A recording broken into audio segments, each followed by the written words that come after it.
बुराई छोटी हो या बड़ी विनाश का कारण बनती है। बुराई छोटी हो या बड़ी विनाश का कारण बनती है। ठीक उसी प्रकार नाव में छेद छोटा हो या बड़ा आखिर नाव को डुबो ही देता है। गुड मॉर्निंग क्लास, जय श्री राम। आज है 23 मार्च 2026 और आज हम पढ़ने वाले हैं 23 मार्च 2026 का करंट अफेयर। तो आपके लिए बेटा क्लास को ध्यान से पढ़ना है ना, क्योंकि एग्जाम में करंट अफेयर आता है और ये क्लास आपके लिए बहुत ज़्यादा हेल्प करेगी किसी भी एग्जाम में आप बैठोगे, है ना। चलिए स्टार्ट करते हैं। तो पहला क्वेश्चन है, हाल ही में 900 गोल क्लब में शामिल होने वाले दुनिया के दूसरे फुटबॉल खिलाड़ी कौन बने हैं। ठीक है बेटा, अभी तक जो है 900 गोल करने वाला एक खिलाड़ी था, है ना, और अभी हाल ही में दूसरा खिलाड़ी भी 900 गोल क्लब में शामिल हुआ है। तो उस खिलाड़ी का नाम बताना है आपके लिए, है ना। तो हाल ही में बेटा ध्यान रखना, 900 गोल क्लब में शामिल होने वाला दूसरा खिलाड़ी बना है लियोनेल मेसी। कौन बने बेटा? लियोनेल मेसी जो है 900 गोल करने वाले दुनिया के दूसरे खिलाड़ी बन गए हैं। आपको ये भी याद रखना है बेटा, मेसी ने 2012 में, कब बेटा? 2012 में आपको याद रखना है, 2012 में ना, एक ईयर वर्ष में या एक कैलेंडर वर्ष बोल सकते हो आप ना, एक कैलेंडर ईयर में, है ना, 91 गोल कर कर, है ना, 91 गोल कर कर बेटा, है ना, ये विश्व रिकॉर्ड बनाया है। क्या बनाया बेटा? विश्व रिकॉर्ड बनाया है। अभी तक जो है ना आपका किसी भी खिलाड़ी ने एक कैलेंडर वर्ष में या एक कैलेंडर ईयर में 91 गोल नहीं मारे हैं। मतलब एक साल में किसी भी खिलाड़ी ने 91 गोल नहीं मारे हैं फुटबॉल में, और ये मेसी के नाम पर ये रिकॉर्ड है। 2012 में एक साल में इन्होंने जो है 91 गोल मारे थे फुटबॉल में, और ये अभी तक का विश्व रिकॉर्ड है, ये आपको ध्यान रखना है ना। इसी लियोनेल मेसी ने 900 गोल पार करके ये दुनिया के दूसरे खिलाड़ी बन गए हैं जिन्होंने 900 गोल फुटबॉल में मारे हैं, है ना। सबसे ज्यादा बेटा जो आपका नाम है, सबसे पहला नाम है क्रिस्टियानो रोनाल्डो का है ना। इन दो खिलाड़ियों को लगभग सभी लोग जानते हैं, है ना। तो ये दोनों ही जो है आपके 900 गोल क्लब में शामिल हो गए हैं। सबसे पहले 2024 में जो इन्होंने 900 गोल मारे थे उस क्लब में शामिल हुए थे आपके क्रिस्टियानो रोनाल्डो। इन्होंने 2024 में ही 900 गोल पूरे कर लिए थे, ठीक है। और अभी हाल ही में लियोनेल मेसी ने 900 गोल क्लब में अपनी छलांग लगा दी है और ये वर्ल्ड के दूसरे फुटबॉल खिलाड़ी बन गए हैं, है ना। अभी तक दो लोगों ने ही 900 गोल मारे हैं, है ना। अभी हाँ बेटा, वर्तमान में जो रोनाल्डो के जो गोल है बेटा वो 965 है। कितने हैं? 965 गोल हैं। और सबसे ज्यादा गोल जो है आपके वो किसके हैं? रोनाल्डो के ही हैं अभी हाल ही में, है ना। वर्तमान में सबसे ज्यादा गोल किसके हैं? 965 रोनाल्डो के हैं, है ना। और 2024 में उन्होंने 900 गोल पार कर दिए थे, ये आपको ध्यान रखना है। अभी हाल ही में मेसी ने 900 गोल पूरे किए हैं और ये 900 गोल क्लब में शामिल हो गए और वर्ल्ड के दूसरे खिलाड़ी हैं, ठीक है। अब जो मेसी जो आपके बेटा, मेसी अर्जेंटीना के हैं। कहाँ के बेटा? अर्जेंटीना के खिलाड़ी हैं, ये आपको ध्यान रखना है। कहाँ खिलाड़ी हैं? ये क्वेश्चन पूछता है बेटा, ध्यान रखना। कहाँ के खिलाड़ी हैं, है ना, किस खेल से संबंध रखते हैं? तो ये फुटबॉल से संबंध रखते हैं और अर्जेंटीना के खिलाड़ी हैं। और अभी हाल ही में 900 गोल क्लब में शामिल होने वाले विश्व के दूसरे खिलाड़ी बन गए हैं। सबसे पहले खिलाड़ी कौन से हैं बेटा 900 गोल क्लब में शामिल होने वाले? तो क्रिस्टियानो रोनाल्डो हैं।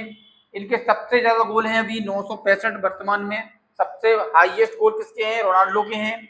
ये पुर्तगाली खिलाड़ी हैं। कहाँ के बेटा? पुर्तगाली खिलाड़ी हैं, ये आपको ध्यान रखना। रोनाल्डो कहाँ खिलाड़ी हैं बेटा? पुर्तगाली खिलाड़ी है ना बेटा। और जो पेले जो है बेटा, पेले ये ब्राजील के खिलाड़ी हैं। कहाँ के हैं? ब्राजील खिलाड़ी हैं। और ये तीसरे नंबर पे है अभी, है ना, वर्ल्ड में तीसरे नंबर पे हैं। इनके 765 गोल हैं। कितने बेटा? 765 गोल है। ये टॉप 3 फुटबॉलर हैं आपके, है ना। कौन सबसे टॉप लेवल पे कौन है बेटा? क्रिस्टियानो रोनाल्डो है। इन्होंने सबसे पहले 900 गोल क्लब में शामिल हुए थे ये 2024 में। इनके वर्तमान में 965 गोल है, 965 गोल हैं और ये पुर्तगाली खिलाड़ी है ना। दूसरे नंबर पे आपके लियोनेल मेसी हैं, है ना, ये अर्जेंटीना खिलाड़ी हैं फुटबॉलर। और ये अभी हाल ही में 900 गोल क्लब में शामिल हुए हैं, है ना। और मेसी का 2012 के कैलेंडर में 91 गोल मारने वाले ये दुनिया के पहले खिलाड़ी हैं जो एक साल में 91 गोल मारे थे, है ना। और तीसरे नंबर पे पेले आते हैं, ये ब्राजील खिलाड़ी है, ये आपको ध्यान रखना है, ठीक है बेटा। इतना आपके लिए इनमें याद रखना पड़ेगा। चलिए नेक्स्ट क्वेश्चन देखते हैं। नेक्स्ट क्वेश्चन है, हाल ही में film mart 2026 event India pavilion कहाँ शुरू हुआ, है ना। ध्यान रखना बेटा, हाल ही में film mart 2026 event India mart जो है आपका, इंडिया पवेलियन जो है आपका, वो कहाँ शुरू हुआ। सबसे पहले तो आपको ये देखना बेटा, ये जो फिल्म मार्ट जो आपका इवेंट है वो एशिया का, जो ध्यान रखना आपको, एशिया का टॉप फिल्म और टीवी प्रोडक्ट मार्केट है, ध्यान रखना आपको। क्या ध्यान रखना बेटा, ये आपका हाल ही में जो फिल्म मार्ट 2026 इवेंट हो रहा है, ये एशिया का टॉप फिल्म और टीवी प्रोडक्ट मार्केट है, ये आपको ध्यान रखना है ना। ये इवेंट जो होता है आपका, ये है ना एशिया का सबसे टॉप लेवल का क्या है बेटा, फिल्म और टीवी प्रोडक्ट मार्केट है। और ये इवेंट में, इस इवेंट में इंडिया पवेलियन नाम का एक क्या हुआ है बेटा, है ना, एक शो शुरू हुआ है। और ये कहाँ हुआ है, हांगकांग में हुआ है। कहाँ हुआ बेटा, हांगकांग में है। ये चीन के दक्षिणी भाग में है हांगकांग, यहाँ पर हुआ है इंडिया पवेलियन। क्या हुआ बेटा, इंडिया पवेलियन। और ये भी याद रखना बेटा, ये इंडिया पवेलियन है ना बेटा, इंडिया पवेलियन, जो इंडिया पवेलियन होता है, तो इसका आयोजन कौन करता है ना, इसका आयोजन कौन करता है, ये आपको ध्यान रखना है। कौन करता है बेटा, तो ये करता है एक्सपोर्ट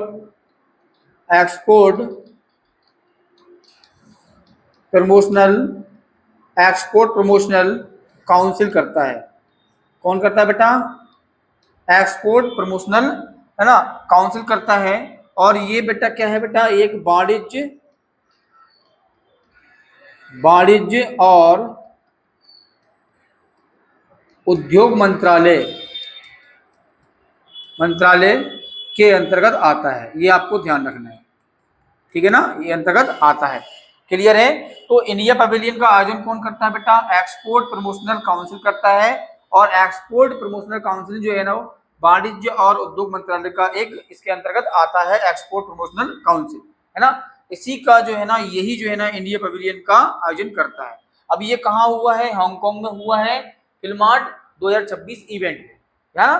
ध्यान रखना, आपको यदि क्वेश्चन ये पूछ लें कि है ना इंडिया पवेलियन जो है ना कहाँ शुरू हुआ है, तो भी आपका हांगकांग आएगा। और यदि ये पूछ लेता है कि हाल ही में फिल्म आर्ट 2026 इवेंट कहाँ शुरू हुआ, तो हांगकांग में हुआ है ना। इसी इवेंट में इंडिया पवेलियन शुरू हुआ है, इसी इवेंट में, है ना। और ये करवाता कौन है बेटा, एक्सपोर्ट प्रमोशनल काउंसिल करवाता है ना। और ये किसका अंतर्गत आता है, वाणिज्य और उद्योग मंत्रालय के अंतर्गत आता है, ये आपको ध्यान रखना है, ठीक है। क्लियर है। चलिए नेक्स्ट क्वेश्चन देखते हैं। हाल ही में इलेक्ट्रिसिटी समिट 2026 का आयोजन कहाँ हुआ है ना। अभी हाल ही में इलेक्ट्रिसिटी समिट 2026 का आयोजन हुआ है नई दिल्ली में, ये आपको ध्यान रखना है। कहाँ हुआ बेटा, नई दिल्ली में हुआ है ना, इलेक्ट्रिसिटी समिट 2026, ये आपको ध्यान रखना है, बहुत इंपॉर्टेंट है। इलेक्ट्रिसिटी समिट 2026 का आयोजन हुआ है नई दिल्ली में, ठीक है। नेक्स्ट क्वेश्चन देखते हैं। हाल ही में सरकार ने कितने ऑनलाइन बेटिंग, जो आपके ऑनलाइन बेटिंग वेबसाइट है, जो ऐप है, उनको क्या किया बेटा, उनको ब्लॉक किया है ना। आपको ध्यान रखना है, अभी हाल ही में सरकार जो है ना आपकी ऑनलाइन बेटिंग जो एप्स हैं और वेबसाइट है, उनको ब्लॉक कर रहा है ना। क्योंकि एक नया कानून आया 2025 में, मैं बताऊंगा अभी आपके बारे में, उसके बारे में। तो अभी हाल ही में सरकार क्या है बेटा, ऑनलाइन जो बेटिंग होते हैं, रियल गेम होते हैं, उनको ब्लॉक कर रहा है, उनको बैन कर रहा है, ठीक है ना। क्यों, क्योंकि इसमें ये आ रहा है कि लोग जो है ना हद से ज्यादा जो है ना पैसा इन्वेस्टमेंट कर देते हैं उस गेम में और अपनी आर्थिक स्थिति खराब कर लेते हैं। इससे कई आत्महत्याएं सामने आई थी, है ना, और लोगों की आर्थिक स्थिति बहुत गड़बड़ा गई थी, है ना। इसीलिए सरकार ने फैसला लिया है कि ये रियल गेम होते हैं, ऑनलाइन गेमिंग, उनको है ना आप है ना बैन कर दिया जाए। तो अभी हाल ही में सरकार ये कर रही है। तो हाल ही में सरकार ने जो है ना ऑनलाइन जो बेटिंग वेबसाइट है, एप्स है, उनको ब्लॉक कर दिया है ना बेटा, ध्यान रखना। अच्छा, ये सरकार किस नियम के तहत कर रही बेटा, तो एक ध्यान रखना आपका, एक आपका वो आया था प्रमोशनल एंड रेगुलेशन, प्रमोशनल एवं regulation, promotional and regulation, promotional and regulation of online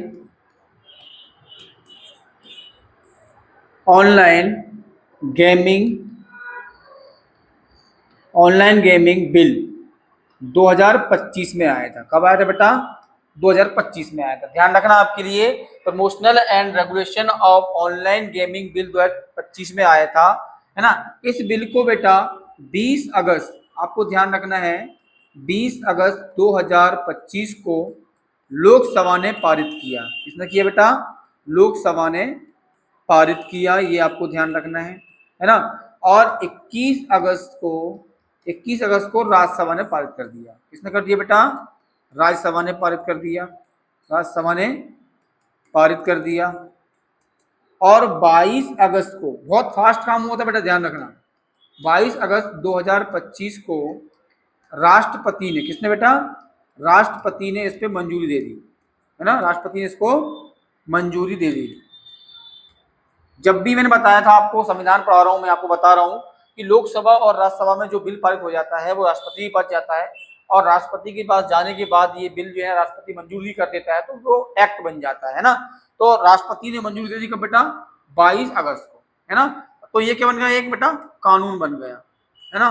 कौन सा कानून बन गया बेटा? ये बन गया ऑनलाइन गेमिंग एक्ट। क्या बन गया? अभी बिल किया, क्या बन गया बेटा? आपका एक्ट बन गया 2025। क्या बन गया? ऑनलाइन गेमिंग एक्ट 2025 बन गया, है ना। जैसे ही राष्ट्रपति ने इस पर हस्ताक्षर किए, राष्ट्रपति कौन है आपकी? द्रौपदी मुर्मू है आपकी, है ना। उन्होंने जैसे ही हस्ताक्षर किए, ये क्या बन गया? एक्ट बन गया। इसी एक्ट के तहत जितने भी ऑनलाइन गेमिंग वेबसाइट है, ऐप है, प्लेटफॉर्म है, उनको बैन कर दिया जा रहा है, उनको ब्लॉक कर दिया जा रहा है ना, ठीक है ना, इस एक्ट के तहत। अब इस एक्ट को लागू अब किया बेटा 1 अक्टूबर को, है ना, 1 अक्टूबर 2025 को इसको लागू कर दिए। जैसे ही लागू हुआ ना बेटा, तो ये क्या है, जितने भी ऑनलाइन जो आपकी वेबसाइट थी, ऑनलाइन गेमिंग की वेबसाइट थी, रियल गेम प्लेटफॉर्म थे आपके, वो सब पे ब्लॉक हो गया, है ना, वो कानूनी अपराध में आ गया, है ना। तो ये एक्ट के तहत इनको क्या ब्लॉक कर दिया रहा है। अभी हाल ही में बेटा ये ऑनलाइन बेटिंग वेबसाइट ऐप जो ब्लॉक किए हैं, वो किए हैं 300। कितने किए हैं बेटा? 300, ध्यान रखना है। अभी हाल ही में सरकार ने 300 ऑनलाइन बेटिंग वेबसाइट ऐप को बैन कर दिया है, ठीक है ना। इससे पहले और भी किए थे, लेकिन अभी हाल ही में ये किए, ठीक है ना। ये किसके तहत किए जा रहे हैं? तो promotional and regulation of online gaming bill आया था 2025 में। इस बिल को 20 अगस्त 2025 को लोकसभा में पारित कर दिया गया। वही हम बात करें 21 अगस्त को जो है ना आपका राज्यसभा ने पारित कर दिया, और 22 अगस्त को राष्ट्रपति ने मंजूरी दे दी। जैसे ही राष्ट्रपति ने मंजूरी दी, वो क्या बन गया बेटा? एक्ट बन गया, और ये एक्ट 1 अक्टूबर 2025 को लागू हुआ है। इसके बाद जो ऑनलाइन जो रियल टाइम गेमिंग है वो बैन होने लगे, है ना, बैन हुआ है, वो कानूनी अपराध में आ गए, है ना। अभी हाल ही में 300 जो है ना आपके ऐप जो है ना कर दी है बैन, है ना। ध्यान रखना आपके लिए, अभी तक जो है ना बेटा, जो आपके अभी तक जो है ना आपके 8,400, ध्यान रखना बेटा, 8,400 प्लेटफॉर्म आपके ब्लॉक हो चुके हैं, मतलब बैन हो चुके हैं, ध्यान रखना है। 8,400 जो है ना आपके प्लेटफॉर्म बैन हो चुके हैं रियल गेमिंग के, है ना।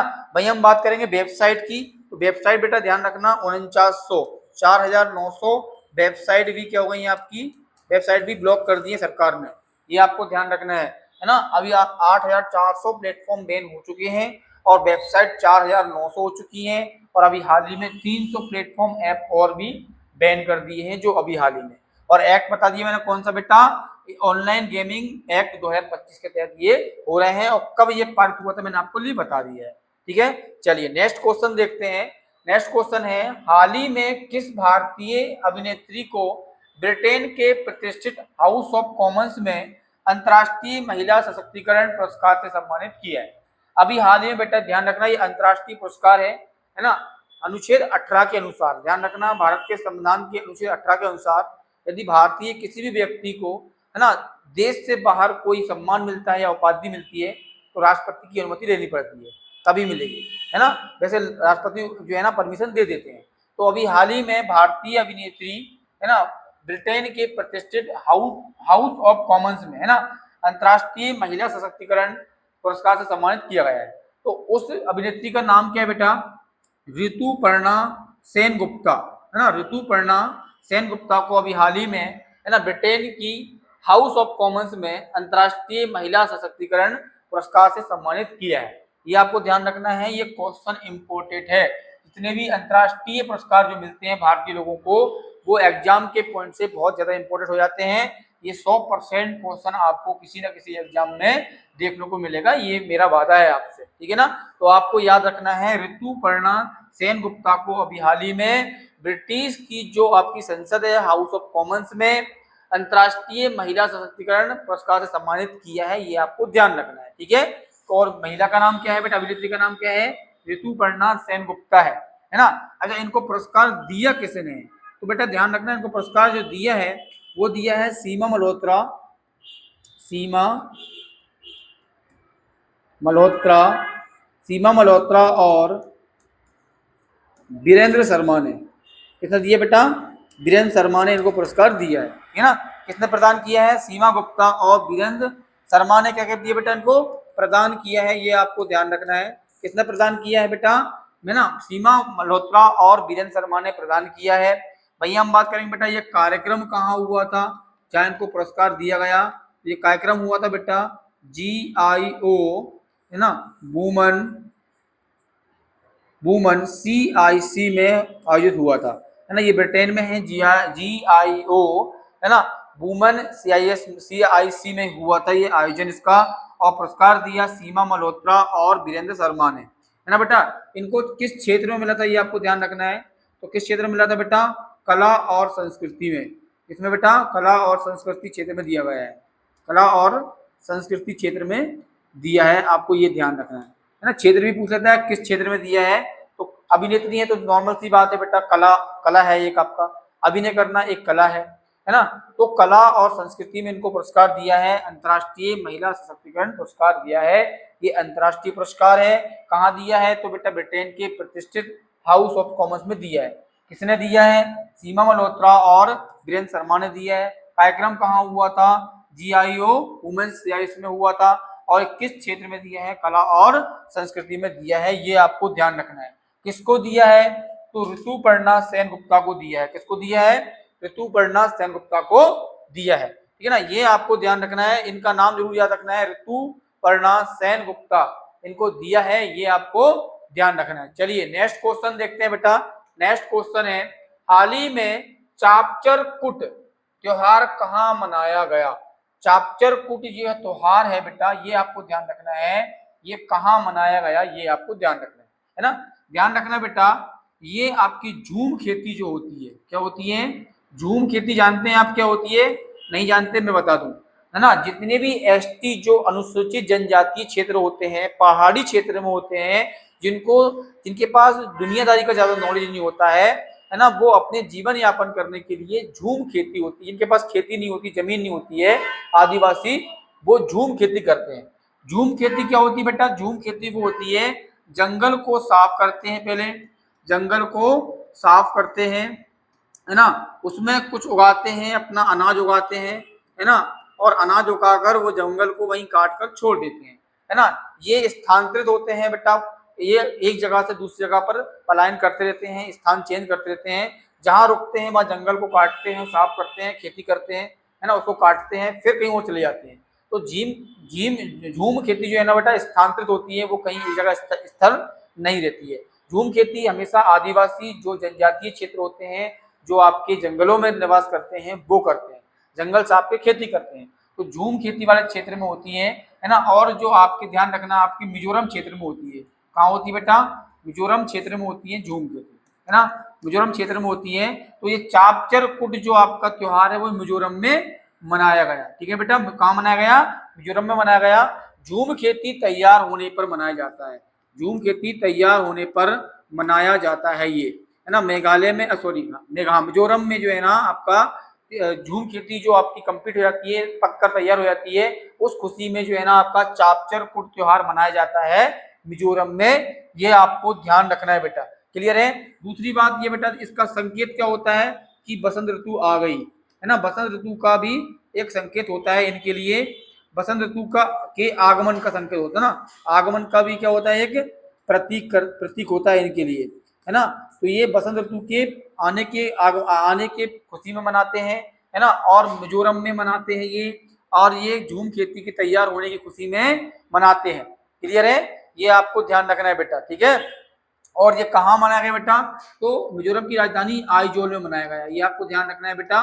मिजोरम की राजधानी आइजोल में मनाया गया, ये आपको ध्यान रखना है। इसमें क्या होता है बेटा, रंग बिरंगे क्या होते हैं बेटा, रंग बिरंगे सांस्कृतिक कार्यक्रम होते हैं। क्या होते हैं, सांस्कृतिक जो उनकी संस्कृति है ना, उस वो कार्यक्रम होते हैं, ये आपको ध्यान रखना है ना। और पारंपरिक क्या होते हैं बेटा, पारंपरिक जो आपके होते हैं, है ना, पारंपरिक जो नृत्य होते हैं उनके क्या होते हैं, नृत्य होते हैं, संगीत होते हैं, मतलब ये गाते हैं, अपने संगीत गाते हैं, और साथ साथ में प्रदर्शन भी करते हैं, है ना, अपने आप को प्रदर्शन करते हैं, नाच करते हैं, डांस करते हैं, संगीत करते हैं, रंग बिरंगे कपड़े पहनते हैं, है ना, वो करते हैं। तो ये क्या है, फुल उत्साह से ये इसको मनाते हैं, ध्यान रखना है। क्लियर है, फुल उत्साह से ये मनाते हैं, अपनी परंपरा को आगे लेके चलते हैं, संगीत के द्वारा, रंग बिरंगे कपड़े पहनना, है ना, डांस करते हैं, आपके अपने आप को प्रदर्शित करते हैं, है ना, इस प्रकार से कार्यक्रम करते हैं। ये आइजोल में हुआ है ना। किस खुशी मनाते हैं बेटा, झूम खेती ये लोग करते हैं, उसकी जो फसल पक जाती है उस खुशी मनाते हैं, और बसंत ऋतु के आगमन के लिए भी मनाते हैं, ये आपको ध्यान रखना है, ठीक है ना। कहाँ मनाया गया बेटा, ये मिजोरम में मनाया गया, ध्यान रखना। नेक्स्ट क्वेश्चन है, हाल ही में एक्शन फिल्म के बादशाह कौन बेटा, एक्शन जो होती है, एक्शन फिल्म के बादशाह और दिग्गज मार्शल आर्ट का निधन हुआ है ना। तो वो व्यक्ति कौन थे, तो वो थे चक नॉरिस।